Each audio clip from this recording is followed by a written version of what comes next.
Mga ka-sport, hindi biro ang iambag ni Justin Brownlee sa Gilas Pilipinas. Pero teka, kahit magretiro siya, hindi nanguhulugang hihina ang Gilas. Sa katunayan, mas lalo pang lumalakas ang core ng ating national team. Simula pa noong unang laro niya para sa bansa, nagiging inspirasyon si Brownlee sa bawat Pinoy fan. Clutch shooter, reliable scorer at tunay na mandirigma sa court. Pero syempre darating ang panahon na kakailanganin niyang magpahinga at doon papasok ang bagong henerasyon ng Gilas. Sa frontline or big man, nandyan si Kai Sotto. Ang 7'3" ang future anchor ng depensa ng Gilas. Mas matured na, mas experienced at ready maging leader sa ilalim.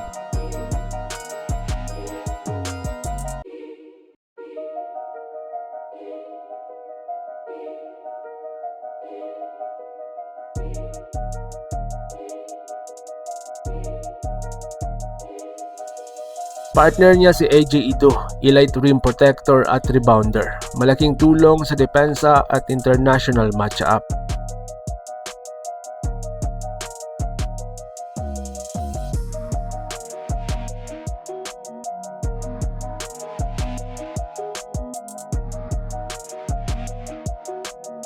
At matutuloy si QMB. Huwag nating kalimutan si Quintin Milorabaud or QMB na may local status. Parang may bagong naturalized star tayo.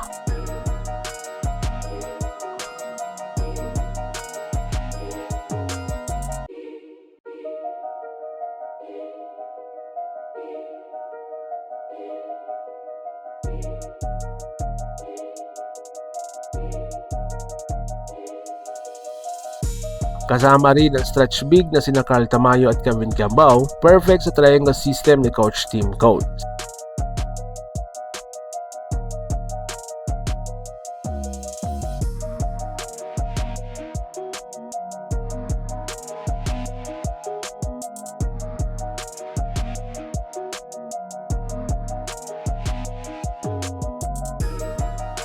Sa wings, malakas ang rotation ni Dwight Ramos, Jamie Malonzo at CJ Perez. All around athletic at marunong dumepensa at umitake.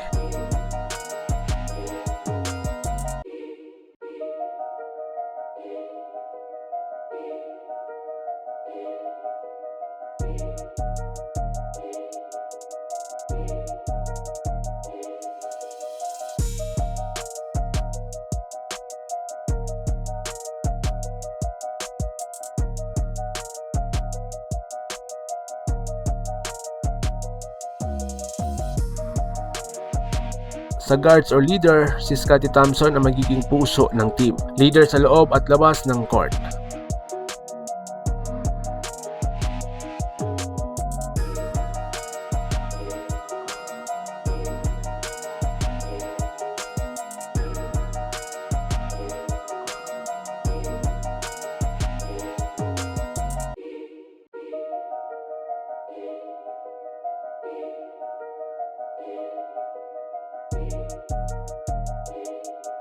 Andyan pa sina RJ Abarientos, Keffer Rabena at mga batang guards na pwedeng sumalo sa susunod na cycle.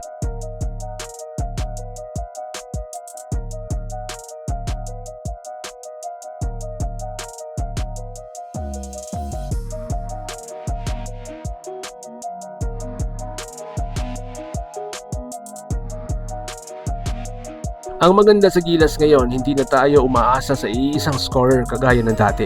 May sistema, may rotation at may depth, lahat kayang mag-ambag. Kung sakali magkaroon ng bagong naturalized player tulad ni Boatwright, mas lalakas pa po tayo. Kapag si Brownlee may retire pero ang laban ng Gilas Pilipinas tuloy at mas malakas pa. Teamwork, bagong henerasyon at solid core. Yan ang sekreto para muling makabalik ang Pilipinas sa tutok ng Asia at lumaban sa buong mundo.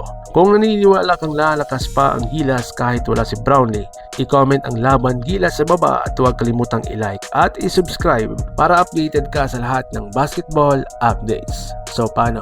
Ingat po kayo.